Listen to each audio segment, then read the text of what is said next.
Hey everybody, this is Felicia with The Book is Done. I am coming back with another review. This book is a debut novel, and I've been reading a lot of those lately where it's a debut novel for a lot of independent readers. They have to start somewhere, right? So this person reached out to me. He's a vet. He's a vet of the United States Navy, and him and his wife, they are nomads. So basically, travelers, international, like people who just live all over the world. They don't have like a set home. They just all over the place. And they explore the globe. And he's amazing. He's a super cool guy. He's hilarious. And he introduced me to something called Psychopomp. And I will put that in the description of what it is. That he said that Psychopomp is Psychopomp novel. This is a Psychopomp novel, and it's called Death in the Afternoon by Jet Gardner or Garner, excuse me, Jet Garner. And the cover is amazing. Like look at it. Look at it. Look at those eyes, bro. Like best believe when I was reading those books, because I read my books at night when I'm either getting ready to go to bed or just to wind down from the day after I put my twins down. I read at night. So I'm not scary or anything like that. I actually love scary movies, but I'm not crazy either. So with that, I was just like, oh, these eyes are like piercing blue. So anytime when I was done reading the book, it was face down. We not doing that. I'm not gonna, get up, look at my nightstand, check my phone, and see some eyes at me. Man, no, we not doing that. So this book was so good. It was so good, and it being a debut novel, I can't wait to read his second work. And so he it's his book talking about the main character's name is Brant, and Brant is Brant is a married man to Catherine, and they had lived. I want to say it was Montana. I can't remember, but like they moved from like Wyoming or something like that, Midwest. Well, not Midwest, but they lived over there, and they moved to California. And the place that they moved to was called Montanita or something like that. But it was a unique name. But they moved to California just to start. It was just them. I don't want to say they were newlyweds, but they were enjoying their marriage. Like they had been together, I think, less than 10 years or something like that. And like I want to say early 30s, mid 30s, maybe like 35. I don't know. And he's an author, and she worked in um, like a law firm as like a paralegal or a paralegal assistant, whatever paralegal assistant. So the book, the book starts off with the wife, Catherine. She is having, I don't want to say that she's having an affair, but she's having an affair. And again, I don't do spicy books. We don't do all that. We don't do too many of the spice. We don't do that. We don't need that. Not in no mystery thriller. So she is, and she's talking with this person, and she's just like, listen, this is the last time. Like she feels guilty at this point, because obviously just within the first few pages of reading it, it seems like she's been doing this for a minute, and she's just like, I can't do this no more.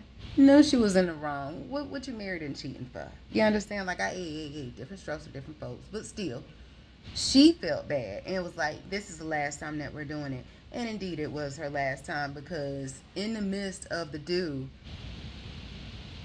baby just like takes a blade, like a butcher's knife, and like stabs her in the back, the lower part of the back where she becomes paralyzed.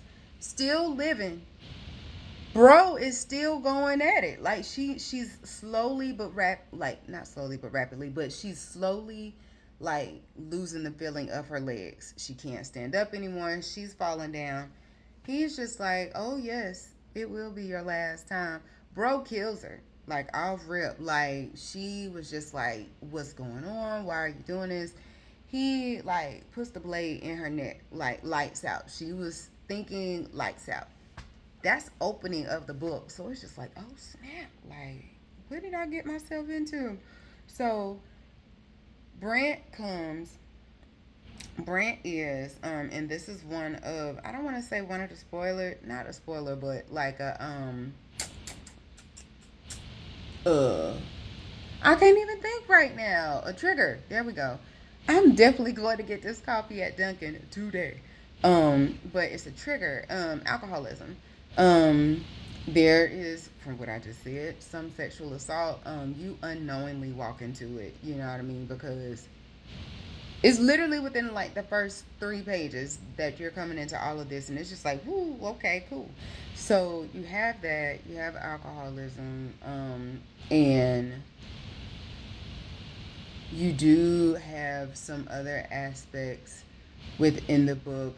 It's definitely a lot of murder. I tell you that, baby. It's a lot of murder, honey. And it's interesting in how it all came together. But Brant is this writer. Excuse me. He just solidified a deal, right? Huge, huge deal. That's what they've been waiting for because they're in a new house. They just wanted to start over and just fresh start. And so he comes home. He's a little intoxicated because it was like, I'm gonna celebrate. Like, I'm getting ready to get this champagne. I'm getting ready to pour this drink. And come to find out, the drink that is his favorite drink is called Death in the Afternoon. So I was just like, first of all, I didn't even know there was a drink. Okay, did not know there was a drink. This man drinks it so much throughout the book. I was just like, I may have to go try Death in the Afternoon. But, of course, the name, I'm just like, I don't want no Death in the Afternoon, child. Mm-mm. Ain't that deep. Give me a Long Island, honey. I'll take all of those. But, so he not to say he's an alcoholic, but he drinks a little bit. And so he's expected for his wife to come home. She's not there. And so he's just like, that's not like her. Maybe she just went and stopped something, to get something for dinner or whatever. He waits and waits and waits. She never comes.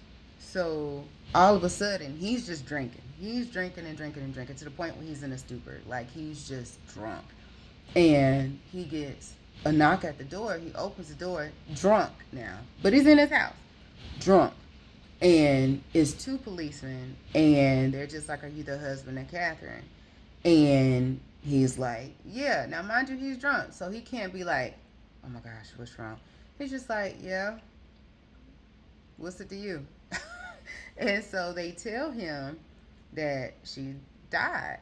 And he just kind of blacks out. Like he just, between the shock of that and being drunk, bro just like falls flat on his face, straight up. So he comes to, it's 2 detectives that are there. It's just like, oh, okay, we're here for you. That's a lot to take in. We're so, so sorry for your loss. They quickly realize that he is drunk. And so, of course, he's in his house, so they're not going to do anything. You're in the safety of your home. So, they tell him, and they ask him, like, we're treating it naturally as a murder. How was y'all's marriage? How was the dynamics in your marriage? And so he's drunk, acting like someone who's drunk would. And so he's just like, everything was fine. We had our little arguments here and there, nothing major, just like any couple would. And so they were just like, we're just going to, just keep an eye on you, make sure that, you are good. We'll keep you posted as to what's going on. And so with this book, it goes back and forth between Brant and it goes to the individual who ultimately is looking for Brant, the one who killed his wife. But he's ultimately looking for Brant. And the thing is, like, you don't know who's speaking until you start reading. So, it's interesting. And then it goes back. It's not only that, but it goes back and forth between now and 5 years ago. Like it's piecing together the foundation of how they came to be at this moment. And so I'm not gonna give it away as to who it is because like I said, it all ties together and it's 2 points of views. And it's three. It's three. It's Brant is one of the detectives, and is I want to say his is Detective Murphy. Um, and he has a partner, but it's Detective Murphy, and then is the killer, ultimately the killer. Um, I I don't know if this is a spoiler. Hopefully, it's not. But the killer is, I'm not. I want to say it, but I don't want to say it because I don't know if this is a spoiler alert. Okay, so I just say possible spoiler alert. Um, the the one who's looking for Brent is the one who killed the wife. Like in the beginning, like the one that she was having an affair with. That's who. That's who's looking for Brent, and he's looking for Brent. Like the killer, it all comes together.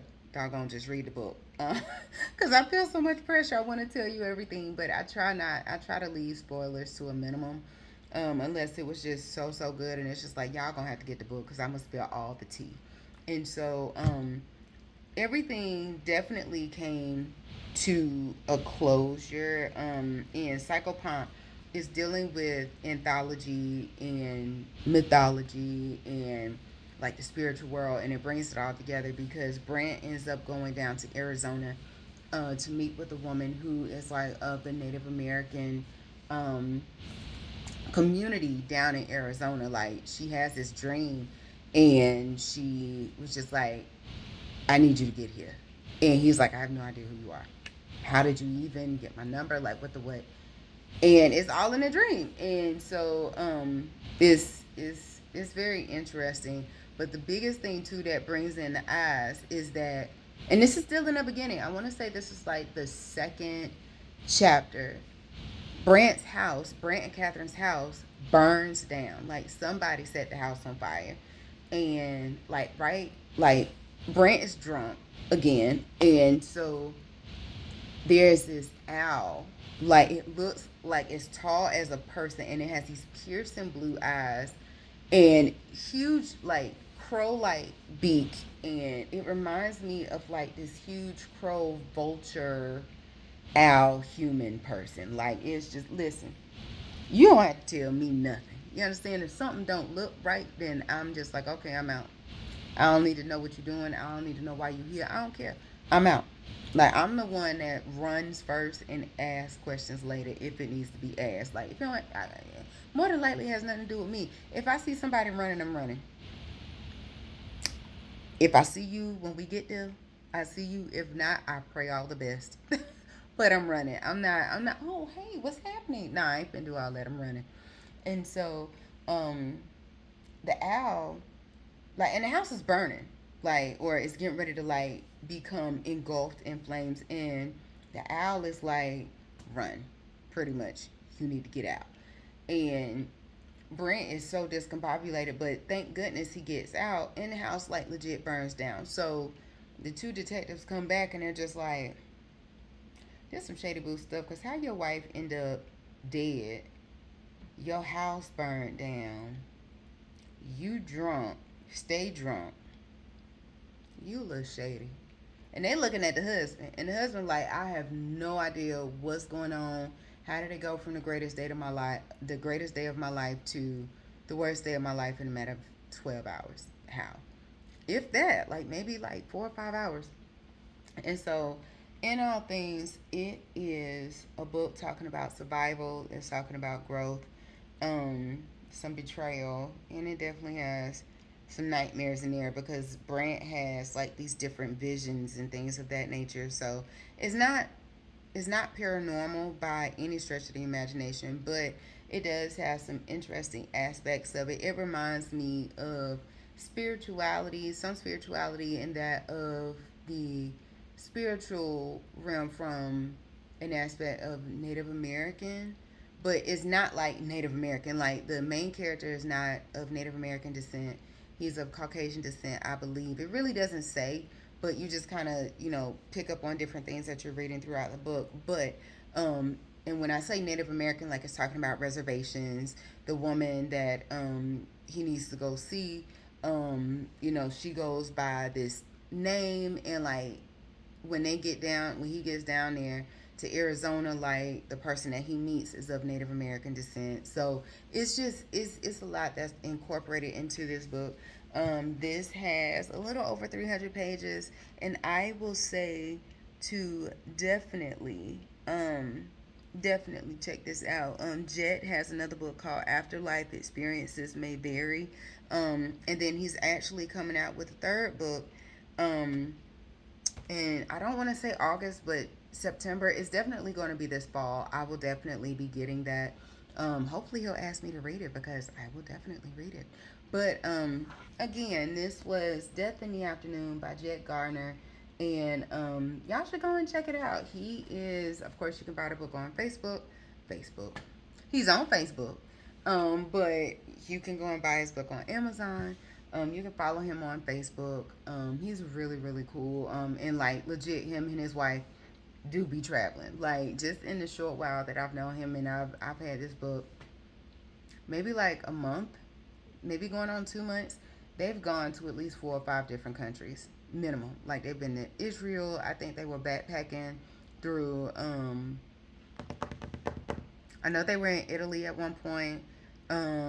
And they were going. I forgot. They out there. They were in France. They were. I don't want to say it was Bosnia, but they out there. They out there living life. Go do it, honey. So definitely check the book out. Let me know what you think. It was indeed something different. And again, I'm gonna put in a description what psychopomp means. In his words, in what Jet told me. And so, if you decide to read it, hopefully it'll come together for you. Definitely a different mindset of things, but it was a really good read. I'm glad that I read it. I'm glad that I got the answers because it definitely came together. It definitely came together. So, in all things, this is Felicia with The Book Is Done, and I'm out.